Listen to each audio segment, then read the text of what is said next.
this is Catherine O'Connell and welcome to Lawyer on Air. If you are looking for inspirational stories about women in law, then this is the podcast for you.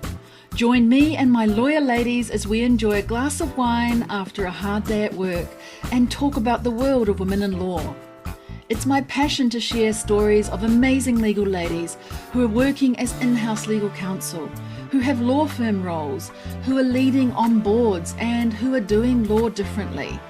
From time to time, I will also invite special guests on the show to share their insights on legal recruiting and tips for getting hired as a successful lawyer in Japan. I hope you will enjoy getting to know these amazing women who I am so proud to share a profession with. I'm glad you're here and I hope you enjoy the show.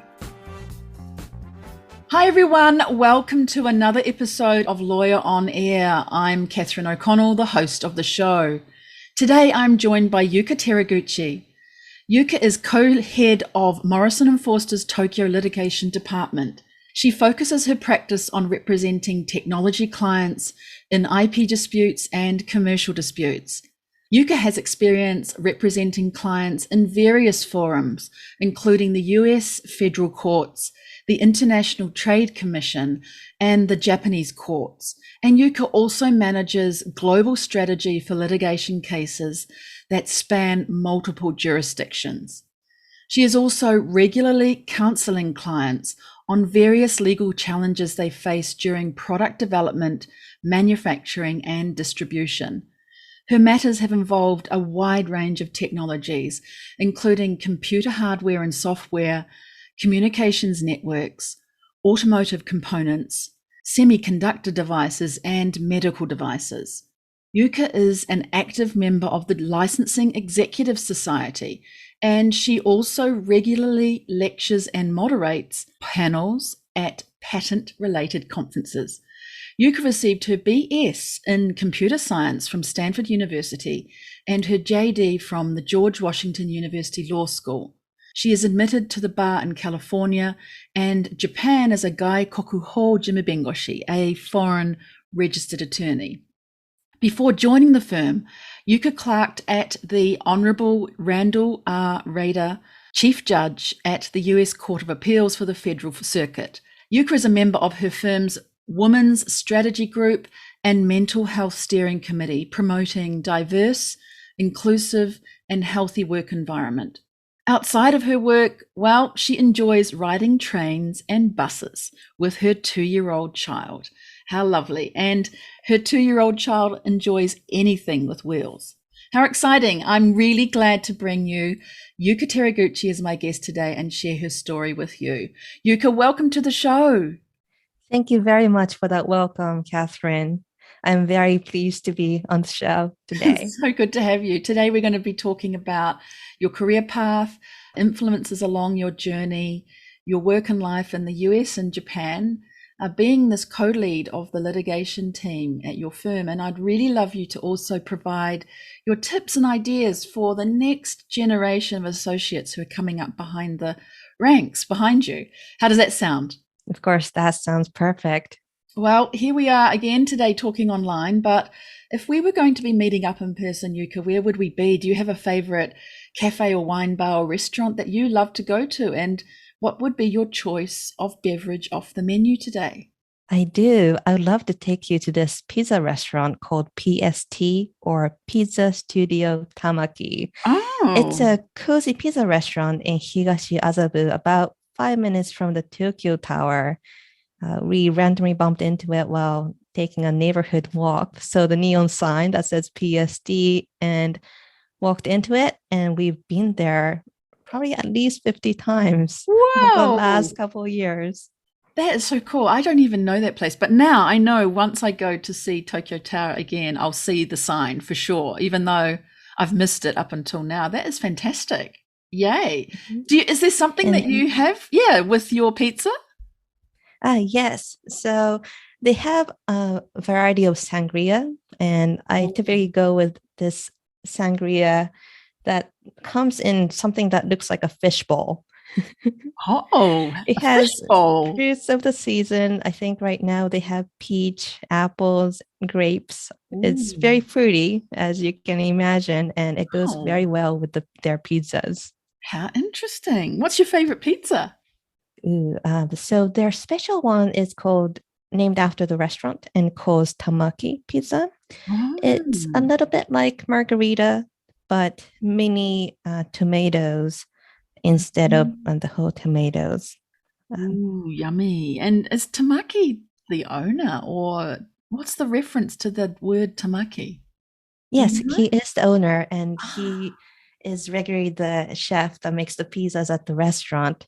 And he's actually a ah. very fun guy to talk to as well. Oh, sounds like fun. I'd love to go with you. Is so you go there quite regularly, and now you're a Jordan, right? A regular customer there. Yes, yes.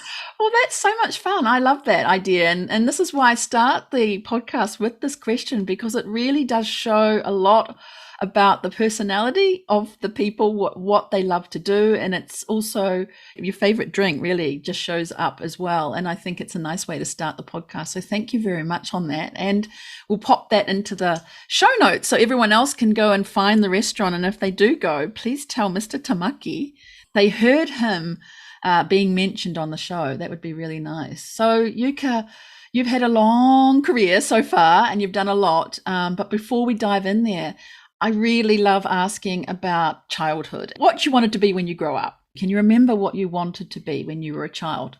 Yes. So when I was in grade school, I always wanted to be an architect. Oh, okay. Mhm. So, especially in Japan, when you take newspapers, you get a lot of ads with it for new homes or new apartments, and they usually come with the diagrams showing the room layouts. I loved going flipping through them during breakfast, imagining what kind of house I'd like to live in when I grow up. And so, for years and years, I thought I'll become an architect. Ah, that is really amazing because it's quite different to what you are doing now.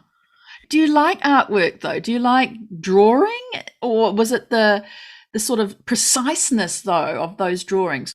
Yes, I have almost zero artistic abilities, so that's why I gave up that career. But I do like the logical ways in how the rooms are set up. I would always imagine what it would be like if I were to live in that house, for example. So after that, you actually ended up going and studying in the US, and you did a Bachelor of Science before you did your law. So tell us about that journey back then and how you got to go to the States. Sure. So I was born in Japan and grew up mostly in Japan, but my father got transferred to other countries quite a bit. So I spent 2 years in the US. For high school, I went to London for 3 years and to Munich for my last year in high school. So we went back and forth between Japan and other countries quite a bit while I was growing up. So after finishing high school, I didn't quite know what I wanted to do.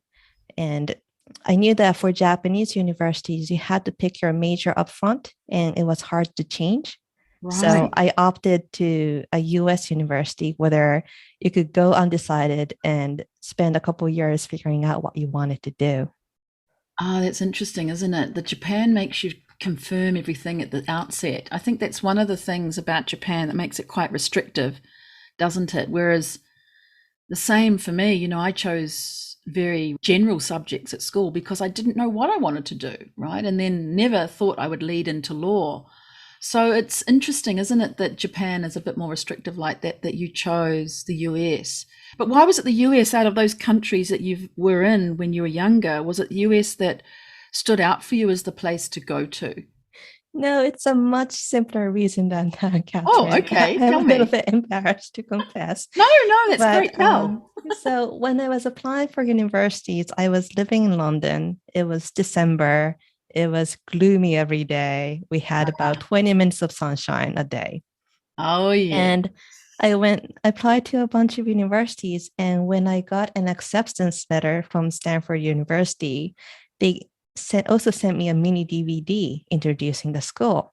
Oh. And when I played that DVD, I saw a lot of blue sky, nice weather. And thought, oh, this sounds like a great place to be.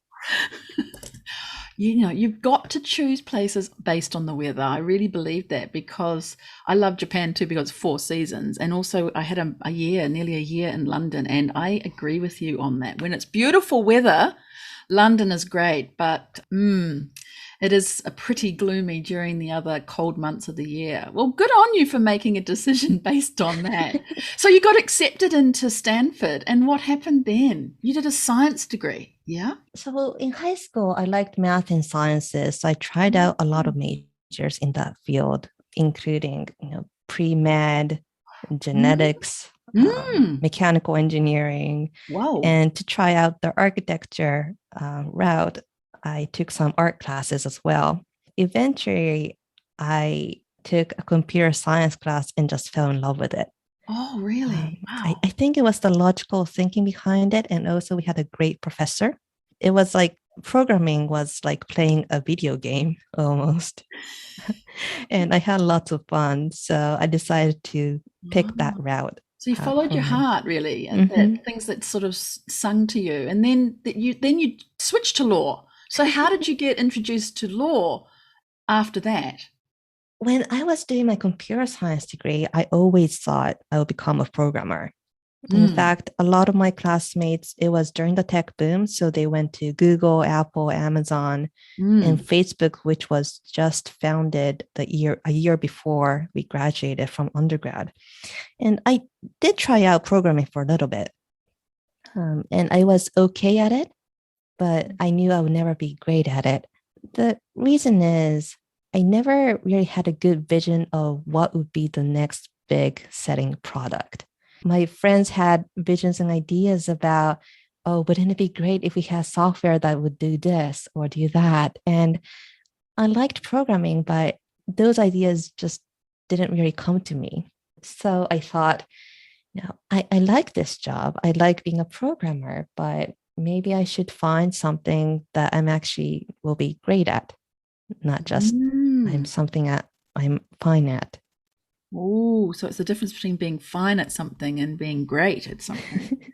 So how did law come across your path though? Was there someone there? Like you mentioned your great professor, and I think, your teachers at school or your professors at university really do have a way of inspiring more than I think they know. So was there someone like that in your life who helped you think about law? Yes, there are several professors at my undergrad that I was very close with, and I was candid about my career plans and had concerns. And one of them advised me that, well, I think what you like about computer science is the logical reasoning behind it. And you have the language skills. So why don't you pick a job that takes advantage of that logical reasoning skills and the language skills?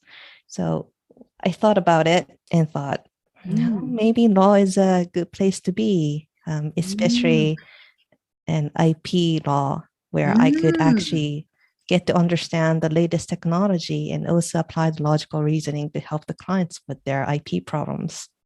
Wow, okay. Did you have anyone in your family who was a lawyer? No, I'm the first lawyer in the family. So my Gosh. family was quite surprised when I made that decision. Yeah, they would have not quite connected all the dots, but then you find this person who sort of can see beyond what you can in the moment, that thinks about you with this logical reasoning skills, language combination, and then that feeds back into the kind of programming aspect in a way because it's very scientific, isn't it? IP law. It is, it is. I'm very grateful for the professors I had in undergrad.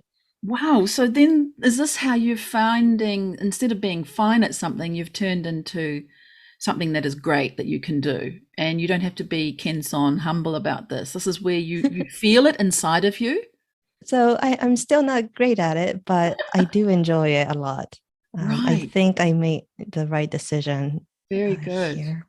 And you joined MoFo after you got your JD.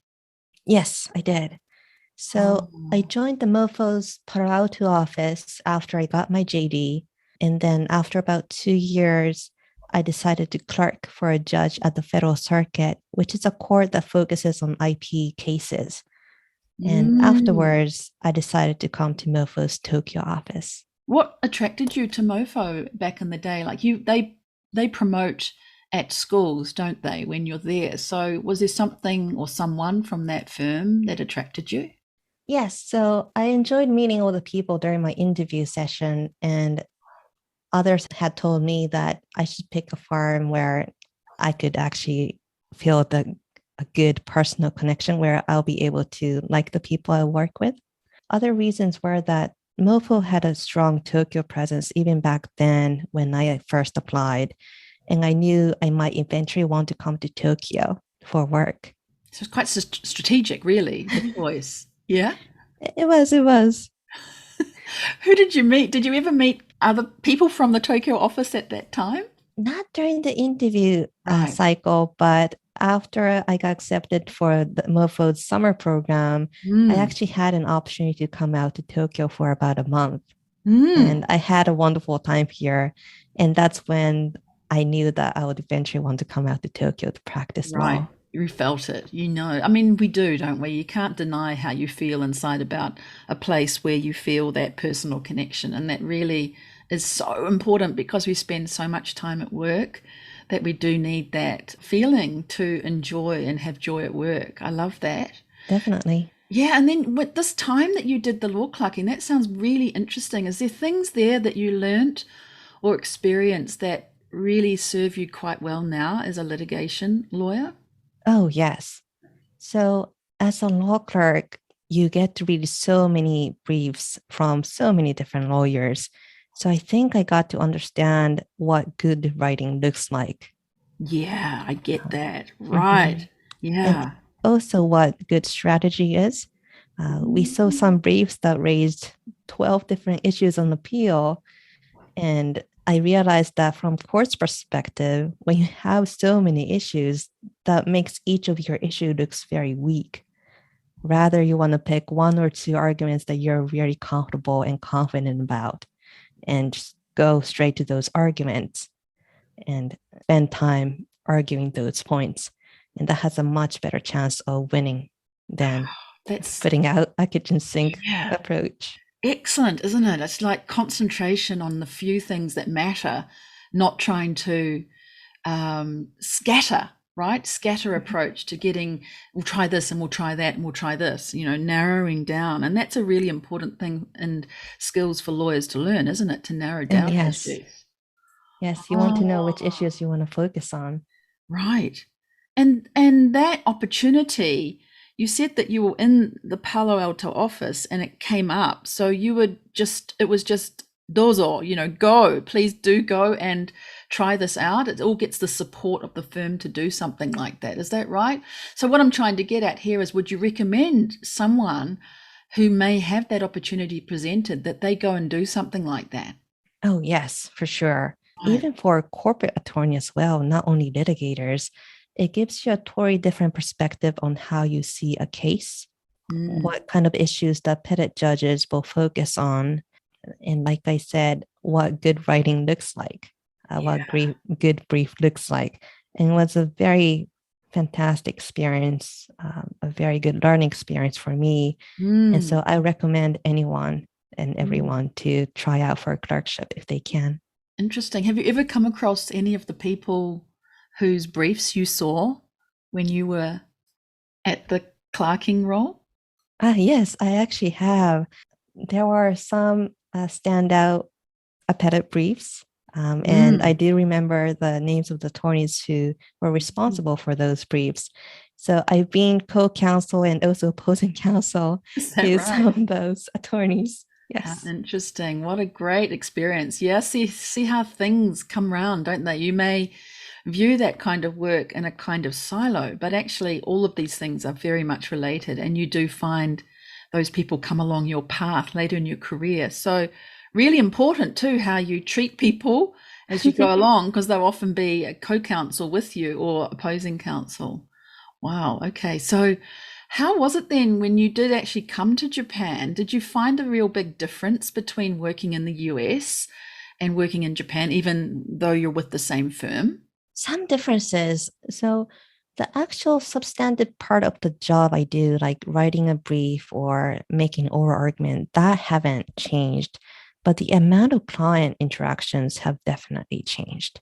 Oh, how's that? Tell me about that. Sure. So in the US, most of the in-house counsel have law degrees and have worked at law firms before. So they know the drill. And if they have any questions, they'll give a partner a quick 5-minute call and get that issue resolved. Unlike the US, a lot of Japanese in-house counsel, some of them have legal background, but very few of them are actually barred attorneys. And not many of them have legal experience in the US. So they need more detailed advice on how to do certain things. Especially as a Japanese speaker, I realized that the clients actually call me, even when I was an associate, to ask questions about how US litigation works. And from that, I think I got a lot more client interaction opportunities here in Japan compared to when I was in the US. It's a good point you bring up about the exposure to litigation or the courts early in your career. Often when we join firms, we specialize straight away, right? Yes. Yeah. And then I think back to my early days back in New Zealand when I was in practice in a law firm. I was thrown into court many a time, although my real inkling was towards commercial work. The work in the courts was so excellent for later when I was in-house counsel in Japan and I could know basically about court work, right? Although the jurisdictions are different, the court forums are different, having that basic litigation, at least a little bit in your background, really is very, very important, I think, for in-house counsel. What do you think about that? Oh, I totally agree with that. Being a litigator, having that core experience gives you the additional perspective that others might not have.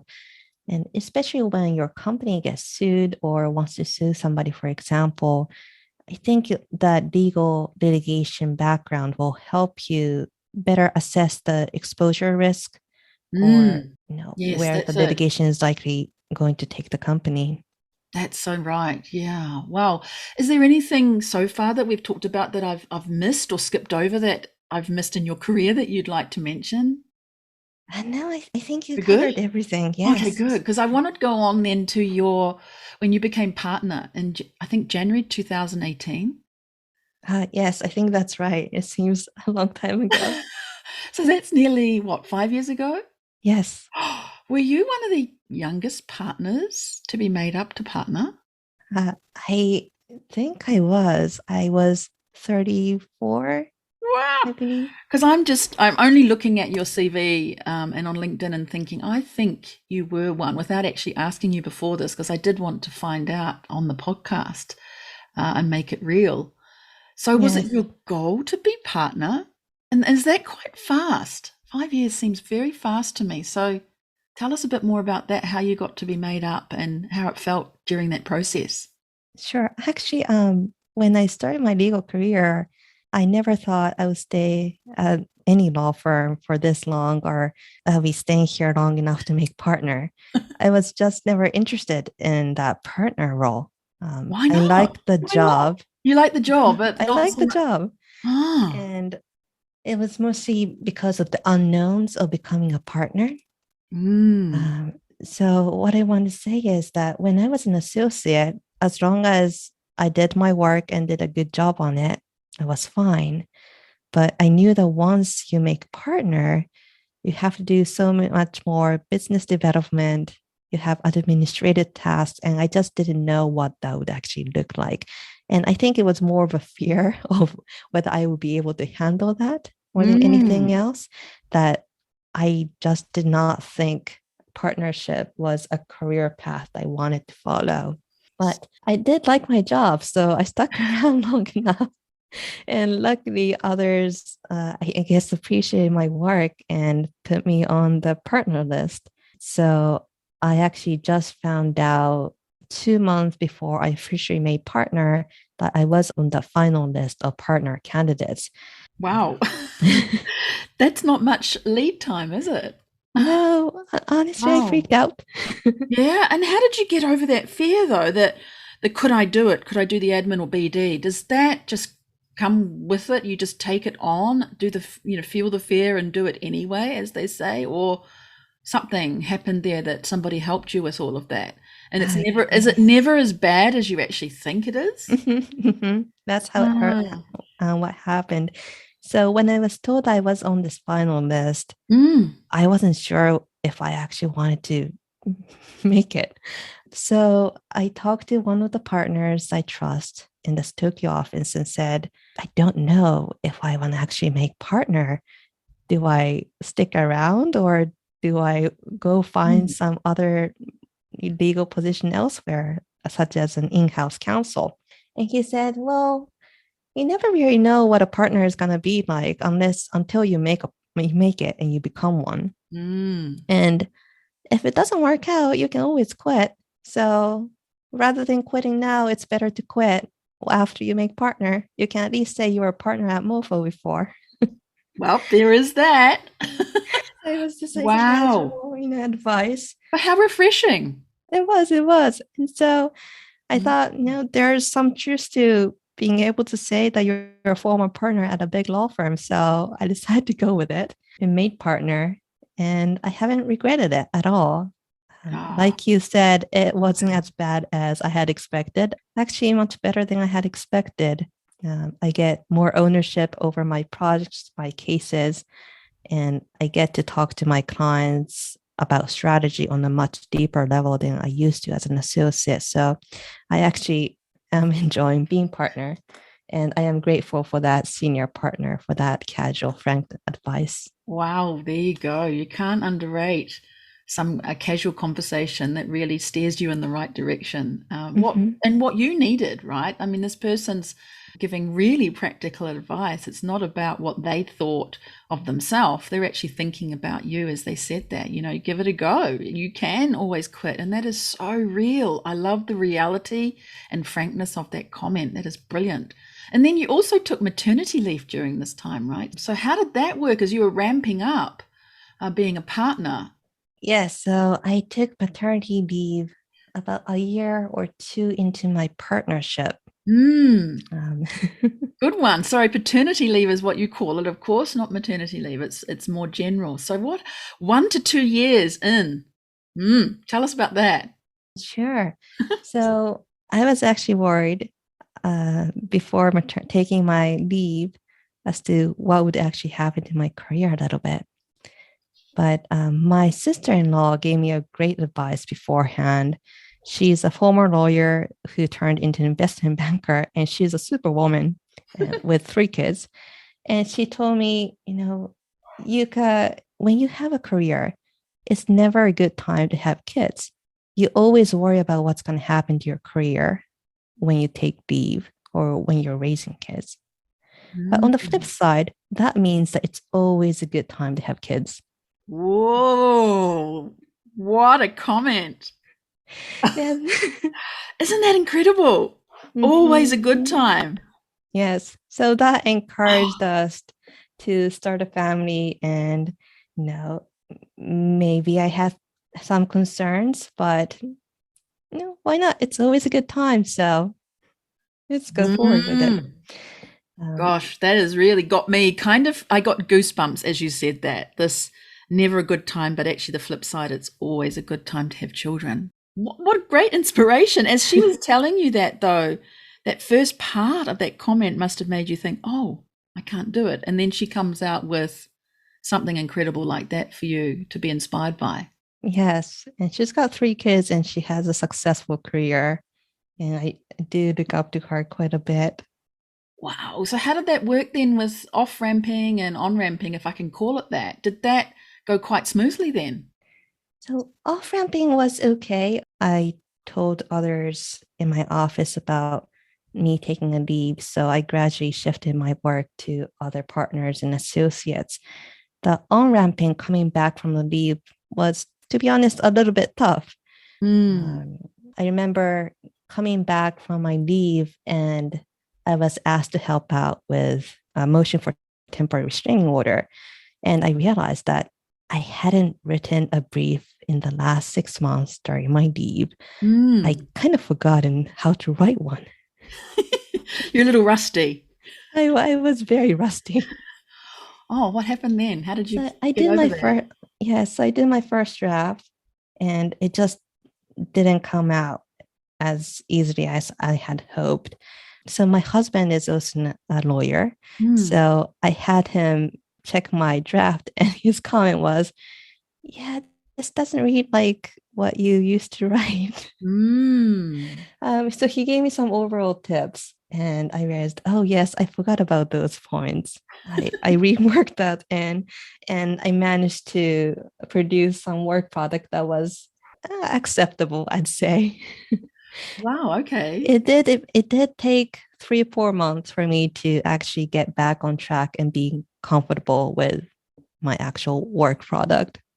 Yeah, I mean, I can imagine that though, because it's like if you took, what do they call it when people go on holiday for a long time from work, a sabbatical. That's the one I'm looking Mhm. for. So people take time off and it's very good and enriching for you. But actually, it's very hard to come back into the fold again for anything, I think, when we take a period of time off. But how Yes. interesting that you've already mentioned a couple of family members who have brought you into reality. So maybe we underestimate some of the information we can get from family members. Definitely. So Mm. my husband, who's also a lawyer, helped me greatly during the on-ramping stage. He gave me comments on my draft emails to clients, for example. Great. And he can keep, yeah, that's great. He can keep you going on that too. That's a great Mhm. resource to have had. And so now in your current role, what do you like about the work that you do? What parts of it do you enjoy? There are many aspects I actually like, but as in a litigator who focuses on IP law, what I like the most about it is I actually get to work with professors and engineers who are at the top of their field. And I get to understand from them how the latest technology works. So you have a new product that comes out in the market, and that might be the focus of a new suit. I get to go and talk to the engineers who made that product and learn about how that product works, how that's so different from other products in the market. And as a former computer scientist, I find that very enjoyable and fascinating to hear about. It's almost like now your vision of the next best-selling product that you talked about before is actually something that you're now hearing from the people that you're dealing with on a relatively daily basis, right? So it's sort of that has now come to you. You do and can feel and envisage along the lines with them the new things that are coming and the new technology. Yes, exactly. And I often advise on the product development stage as well Yes. about the litigation risks, for example. So I get to see how the products get developed, what kind of thoughts engineers put into developing a new product. And that's always great to learn about. From my working in the past as in-house counsel with manufacturing companies, I was doing similar to you in dealing with engineers who were creating things that were just fascinating. And I always used to think, gosh, how do they do it? But you're bringing back a memory there of the combination that lawyers have and can work with other different personalities and technicalities of different, you're saying engineers or people who are at the top of their field, scientists, etc. So you never really get away from that. I think you're working with specialists across the fields, whether you're in litigation or in a commercial situation in a law firm or indeed in-house counsel. So is that rewarding then? This is what you're saying. It's very rewarding working with these different kinds of people. Yes, it very much is. Mhm. And also, once we go into litigation and being able to defend the client's product, for example, and getting that successful win makes me feel like I'm actually protecting somebody's work, a lot of effort put into that work. And that is very rewarding to have. It's really tangible too, isn't it? Because sometimes as lawyers, we find it very hard to find that tangible output or Yes, result from the work we do. So that's what you're getting from that, I'm hearing. definitely.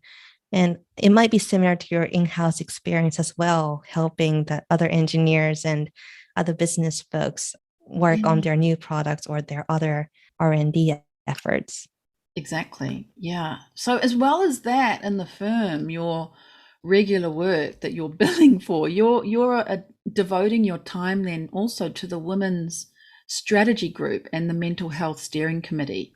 And I first heard about you being involved in this work, Yuka, when you moderated or co-moderated the International Women's Day panel in March this year in 2022. And so you're a member of these groups promoting diverse, inclusive, and healthy work environments. Tell us more about these groups and committees that you're involved in, and why do they matter to you?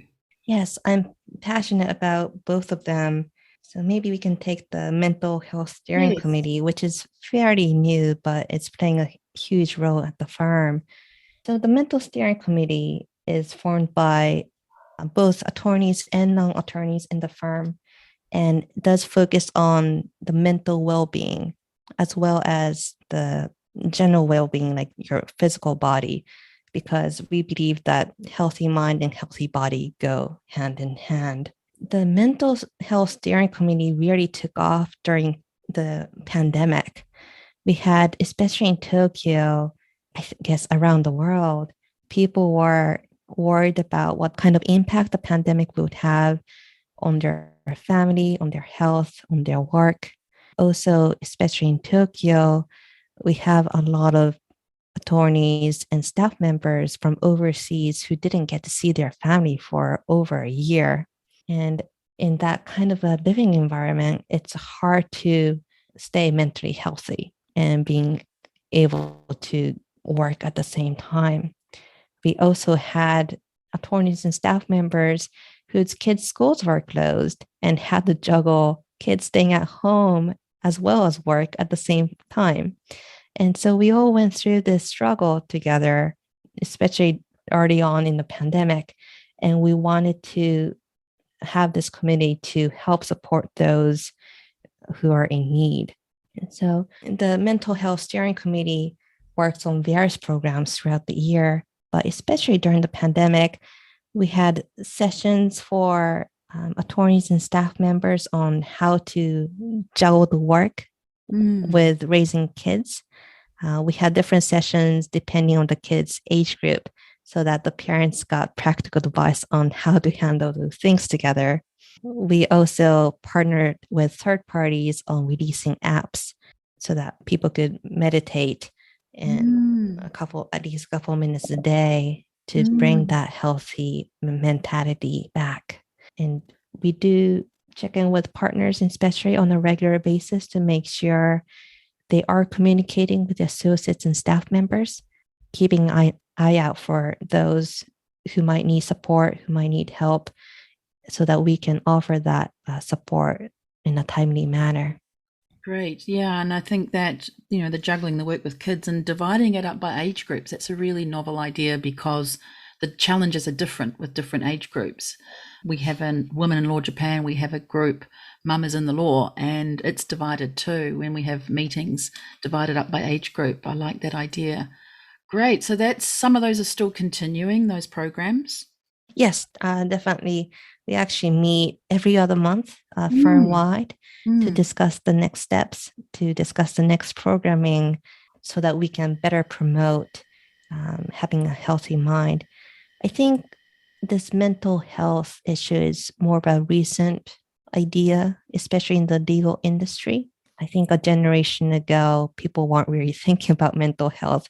It was work as hard as you can and just deal with it was the message I think the previous generation often received. But now that we realize that, no, you have to have this healthy mind in order to be not only a good lawyer, but just, a healthy person to have a sustainable life. We are putting a lot more focus on mental health these days. Yes, I agree with that. And how about the Women's Strategy Group? How does that work? Sure. So, Women's Strategy Group consists mostly of women, partners, and associates around the firm who want to focus on recruiting, developing, and retaining diverse talent in the legal profession. Morrison Foerster, I think, does a pretty good job of recruiting and retaining talent, and other law firms are also good at recruiting talent. But we have seen that more increasingly, as the associates become more senior, it gets more difficult to retain that talent. And so even when you have an incoming recruiting class of 50-50 male to female ratio, once you get to a fifth, sixth year level, you have more men than women. And unfortunately, in that 5-year period in particular, we do lose quite a bit of very talented women. And one of our focus for the Women's Strategy Committee is to make sure we understand what their needs are and address them so that we can try and retain those talented pool as much as possible. And what is it though? Is it the paternity, looking after family, that's the main reason, or is it generally, as we're hearing a lot of lately, this new way of switching jobs out? What is it that's the difficulty around retaining? Yeah, that's a difficult question to answer because it varies so much from a person to person. But Catherine, as you mentioned, I think taking a leave or starting a family plays a big impact on women's decision on whether to continue with their legal career at a big law firm or elsewhere. We talk about men women equality a lot more these days, and I think it's getting much better. But on a practical level, I think more women are doing the housework, have more responsibility looking after the kids, and increasingly these days have more responsibility taking care of the elderly at home. I think those pressure combined with pressure at work makes some of the women associates steer away from big law jobs, unfortunately.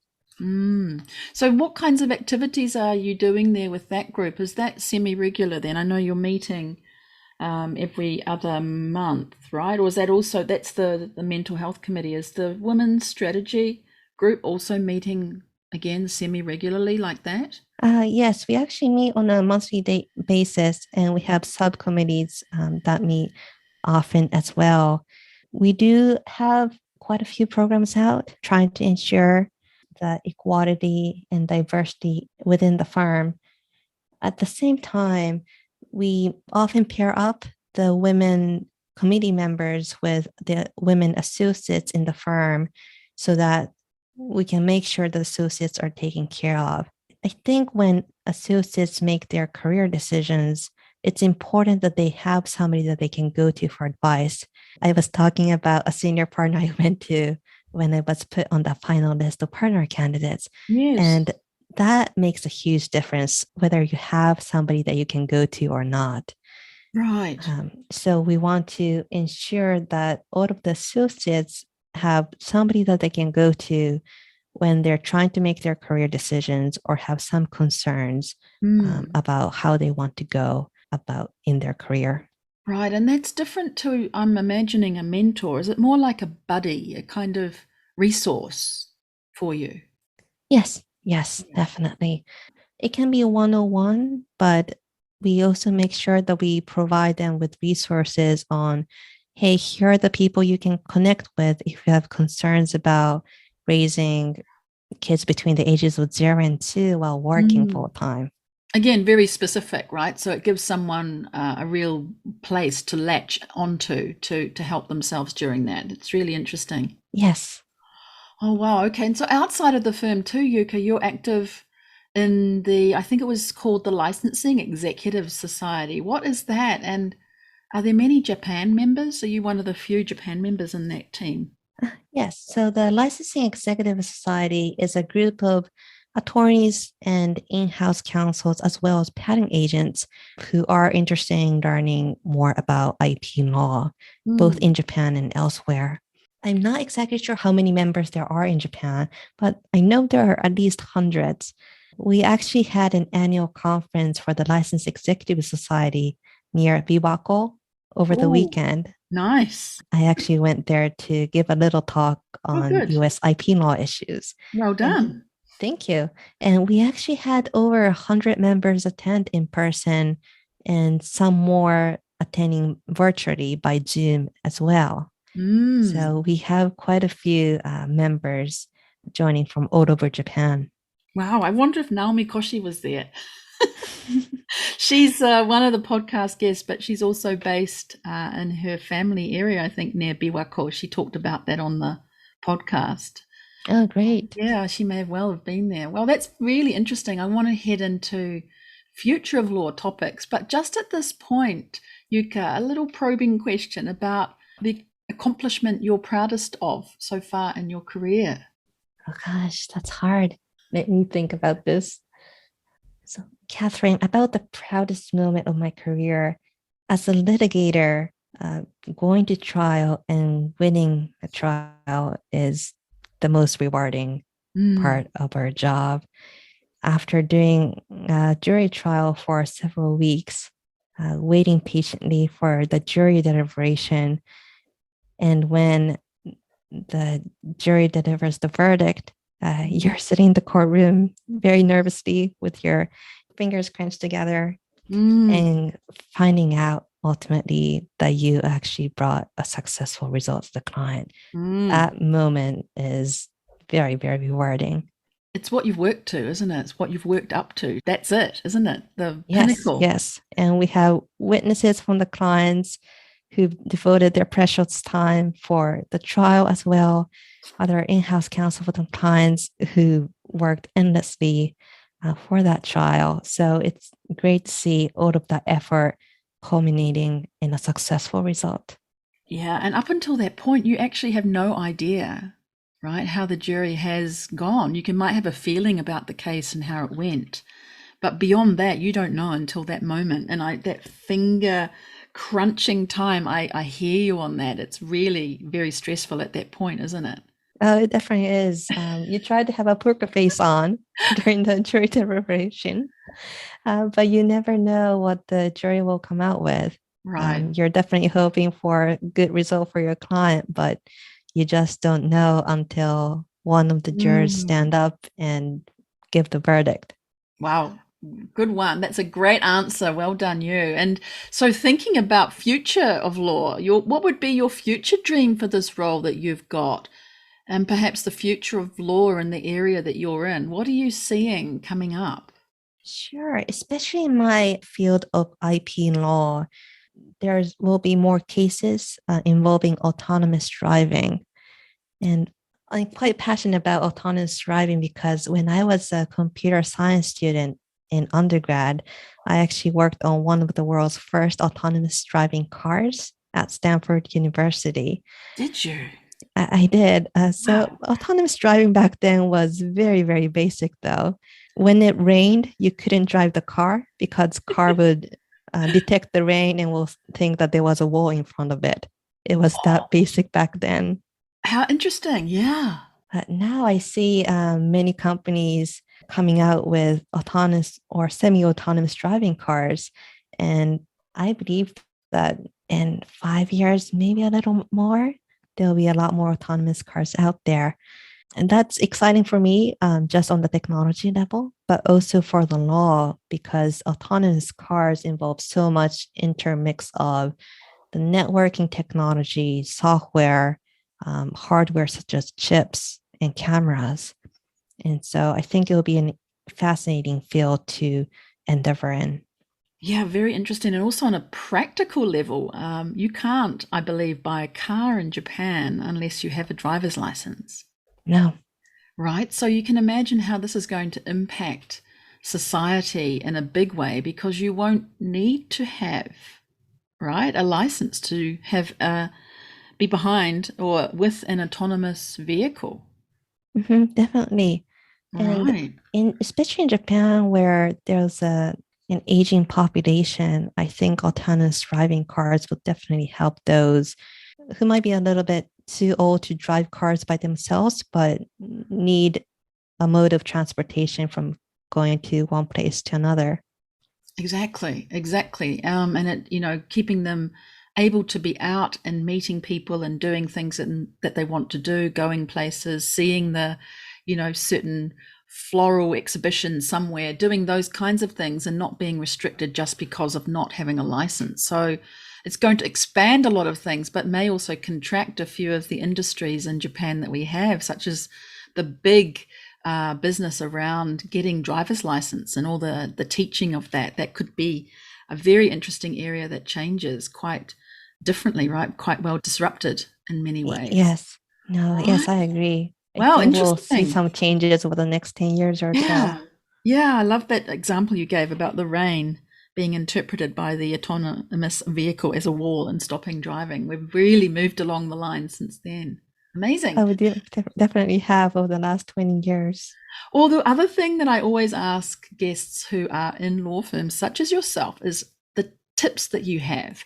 So perhaps 1, 2, or 3 tips you have for people who are in law firms, their long-term success as a lawyer in a law firm in Japan. What would they be from you?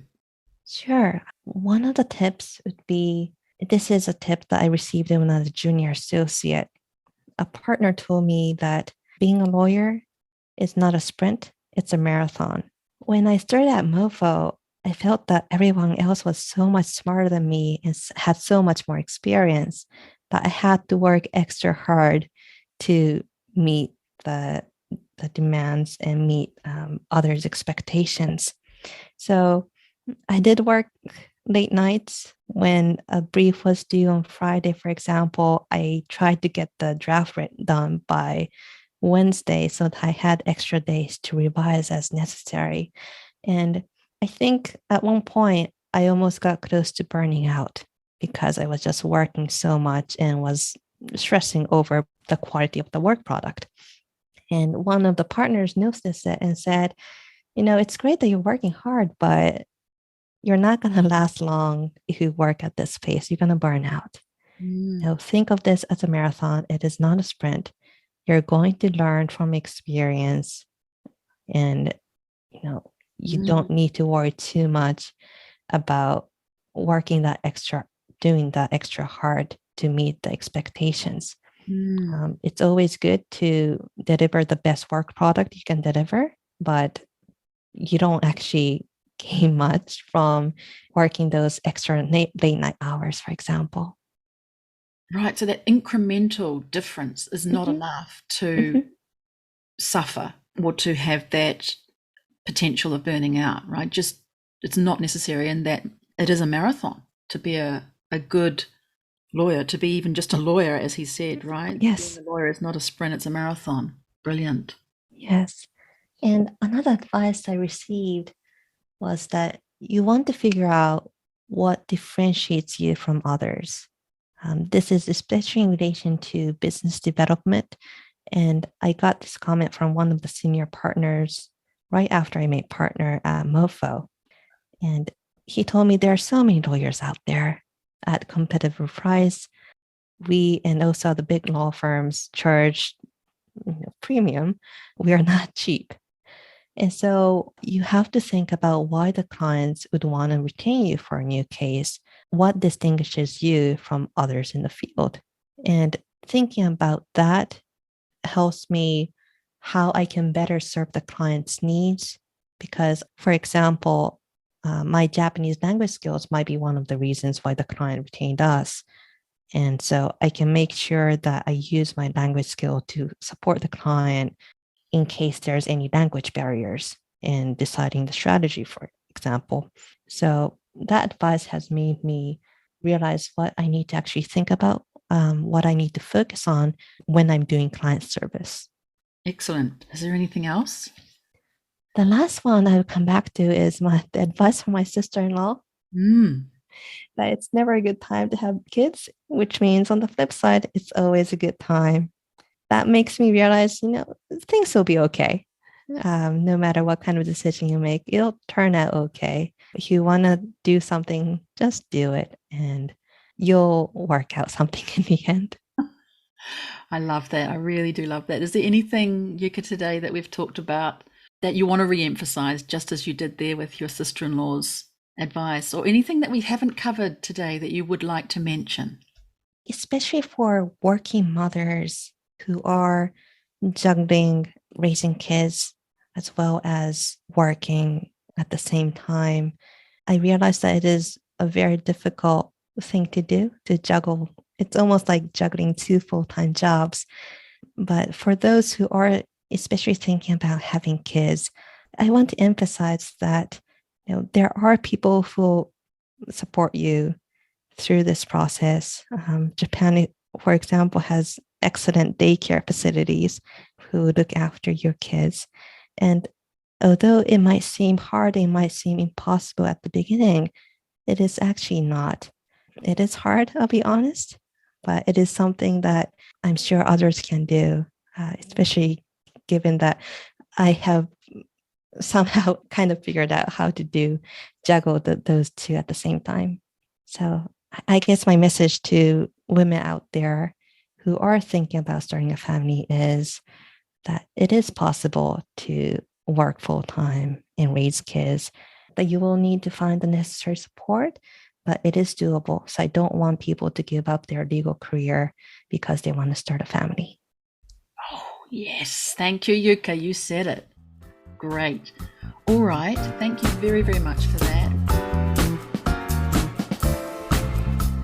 We're going to head into the final round, a quick fire round of questions I ask every guest. And I know you've listened to a few episodes, so I know you know what's coming. So I might change things around a bit for you. So if you were to win $1 million yen tomorrow, what would you do with it? Oh, I'll donate to the Tokyo Metropolitan Government or the city ward to raise the salaries for the daycare teachers. Oh, hallelujah. We Yes. have our 2-year-old at daycare, and we cannot have 2 full-time jobs at our family without the daycare. And the daycare teachers are excellent. My kid every morning asks me if there's daycare today, and he has a big smile on his face when we tell him that, yes, you're going to daycare. So lovely. Anything we can do to raise their pay, I would totally be up for it. I love that. I really love that. All right. Thank you for that. Second question is, if you could live anywhere in the world, where would it be? Ooh, that's actually a tough one. Yeah. I'd actually like to try living in New Zealand, where you're from, Catherine. We were planning to have a 10-day trip to New Zealand right before COVID started. Unfortunately, we had to cancel it because it was planned for March of 2020 when the pandemic hit. Yes. But we are hoping to go back and visit New Zealand. Yay. And hopefully sometime next year. Good. I've heard wonderful things about it. So that's definitely a place that we'd like to try out. All right. Well, when you do, you have to let me know so I can give you all the inside stories. Oh, fantastic. Can you share a podcast or a book or a film, maybe from Netflix, that you are listening to, reading, or have watched that you would recommend? Let's see. I'm actually rereading Harry Potter again for, I think, 5th or 6th time. Oh, wow. I really got into Harry Potter as a middle school kid. And as you might know, there's a new play in Japan out there based on a story of Harry Potter as Harry Potter in his 40s, I think. Yes, that's right. I heard about that. A taxi driver in Tokyo told me about that. You wonder why? Because it's his son. Yes. His son is playing that part. Oh, wow. And he was bragging to me and very proudly about his son playing in this part. I don't even know how we were talking about Harry Potter, but you've reminded me. Yes, right. Yes. Are you going to that, or you're reading it and you'll go to the play as well? So I finally managed to get a ticket for May of next year. Oh, really? So a long time from now. But I am rereading the story to just to kind of relive my junior high school days. Yeah, because actually this chap, the taxi driver, was saying that all the tickets are sold out. And so that sounds right. He said they'll be released again for next year. And I thought, next year? Mm-hmm. But there you go. Wow, that's exciting. And what about if you were going to write a book tomorrow? What would you write about? So I haven't talked about this in this podcast today, but my other hobby is I love doing patchwork. Oh, right. Great. So maybe a book on new patchwork designs. perhaps. Ooh, sounds like architecture. I can feel a little bit of architecture design coming through the patchwork. And you said you weren't creative. You definitely are. Wow. Um, Is there someone famous that you have met before or that you would love to meet in the future? so it's related to my previous answer, but J.K. Rowling, who wrote the Harry Potter book, I would Mm, love to hear her stories about how she came up with such a creative story. yeah, really interesting. Great. And one last thing, you've talked about patchwork, but is there something else about you that a lot of people don't know? Oh, people don't know that I'm still a code monkey. A So code monkey. I was a computer science student, and I still actually love programming. So there are toys out there where you can program and make a Lego robot walk around, for example. I actually buy those Wow. toys for myself. I tell my husband that these toys are for my 2-year-old son, but I actually open the box in front of him and can Take it for do everything yourself. by myself. Yes. That is hilarious. I'm waiting for the people who listen to this at your firm. When they come to this point, they will be blown away by that. Oh my goodness. That is so great. Well, Yuka, thank you so much for coming on Lawyer on Air. It's been such a joy. We've often been guided in these to have a smile on your face as you speak. And often we have to push the smile out. But not today. You have had me smiling for everything that you've said. It's just been kind of a model answer for everything and what you have given today. I just loved talking with you. You've really shared your inspiration, your work, your life, balancing, as a mum, your call out and shout outs to the people who, look after the children in this community and enable us to be able to be great lawyers and carry on with our day jobs when we've got this whole support team beside us. And I especially loved the idea that you would say that people shouldn't just give up because they're going to try and tackle being a mum and work as well. It's really important that we don't give up our careers for becoming a mum, but don't give up being a mum because of your career. Yes, both ways. Oh, thank you so much for sharing your wonderful story. Can people get in touch with you, maybe through your business email or on LinkedIn? How would you like them to do that if that's okay? Yes, so I'm reachable at my firm's email address at yteraguchi@mofu.com. I'm also on LinkedIn, so either way would work for me. Fantastic. We'll put those into the show notes so people can reach out to you. That's really great to hear. And we'll finish it up here. Thank you again for being a guest on the show. And for my listeners, please do. I would be surprised if you don't like this episode and subscribe to Lawyer on Air. And also do drop us a short review if you've got time, because that does help Lawyer on Air be seen and heard by more people. And you can also pop on over to my website. And there's a place there to leave a voicemail, 1 minute worth of you speaking, and we can share that with people as well. And tell us, what you thought in your own voice. We really love hearing that. So thank you very, very much. Please share this episode with someone you think will enjoy listening to it and be inspired to live a wonderful lawyer extraordinaire life. And that's all for now. Thank you, and we'll see you on the next episode. Cheers, kampai, and bye for now. Thank you so much for listening today to this episode of Lawyer on Air. I really hope that you were inspired by the story you heard and that you discovered something new about women in the law. Please subscribe to the show so that you don't miss future episodes. And if you can think of even just one person to share this episode with, that would make my day. I invite you to connect with me to talk more. Jump on over to LinkedIn or Instagram where you can find me, or send me a message via my website contact page. That's all from me today.